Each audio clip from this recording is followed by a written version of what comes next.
আসন্ন স্থানীয় সরকার নির্বাচন উপলক্ষে বিদ্যমান আইন বিধিমালা সংশোধনে ইসির 12তম কমিশন সভা। এদিন ইউনিয়ন পরিষদ, পৌরসভা ও সিটি কর্পোরেশন সহ স্থানীয় সরকারের অন্যান্য প্রতিষ্ঠানে নির্বাচন সুষ্ঠুভাবে করতে বেশ কিছু প্রস্তাবনা উঠে আসে।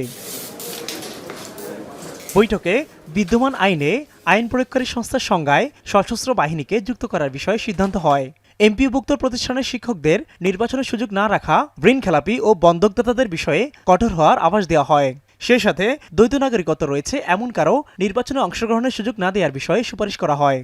দ্বৈত নাগরিকত্বধারী যারা, তাদেরকেও আমরা মনে করি, কমিশন মনে করে যে তাদেরকেও আপনার নির্বাচনে অংশগ্রহণের সুযোগ নেই, কেন আপনারা জানেন যে কনস্টিটিউশনে এই জিনিসটা বার আছে। সচিব জানান, সেপ্টেম্বর নাগাদ স্থানীয় সরকার নির্বাচনের প্রস্তুতি ধরে এগোচ্ছে ইসি। তবে এ বিষয়ে সরকারের সাথে এখনো চূড়ান্ত আলোচনা হয়নি।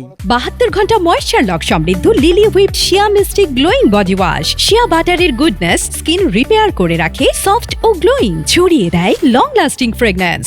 স্থানীয় সরকার নির্বাচনের সাথে যে আইনগুলো আছে, 2009-এর যে আইনগুলো আছে 5 স্তরের, এই আইনগুলোর ভিতরে আমাদের কমিশনের বিবেচনায় যে সমস্ত জায়গায় কিছু কিছু মনে হয়েছে যে স্ট্রিমলাইন করার দরকার, আমরা সেইগুলো নিয়ে আলোচনা করেছি। বৈঠকে এনআরডি সংশোধনের জটিলতা বিবেচনায় বেশ কিছু সুপারিশ উঠে আসে।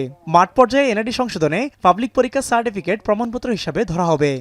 এনআইডি সংশোধনের ব্যাপারে কিছু প্রস্তাবনা ছিল, যেটা আপনার মাইগ্রেশন করা, ভোটার স্থানান্তর, এটা অনলাইনে করার পদ্ধতিটা আমরা বলছি যে আপনারা অনলাইনে আবেদন করেন এবং এই মাইগ্রেশনের জন্য একটা সংশোধনী ফি দিতে হবে। স্থানীয় সরকার মন্ত্রণালয়ের সিদ্ধান্তের পর নির্বাচনের আচরণবিধি চূড়ান্ত করবে ইসি। মিয়া আমিরুল, এখন, ঢাকা।